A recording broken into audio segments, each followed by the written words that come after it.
बारमासी फूल गोधन दिशुथी सची कंचा कन मुल्की हसी हसी देले गो मन छन छन सजा फुटा मनी फुला मुई मोहक मोर मल्लिका चुना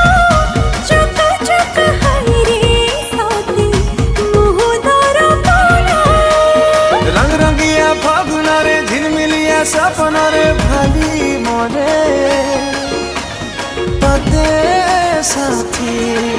ए मोर प्यारी प्यारी पद्मावती है तोर गले बसे गो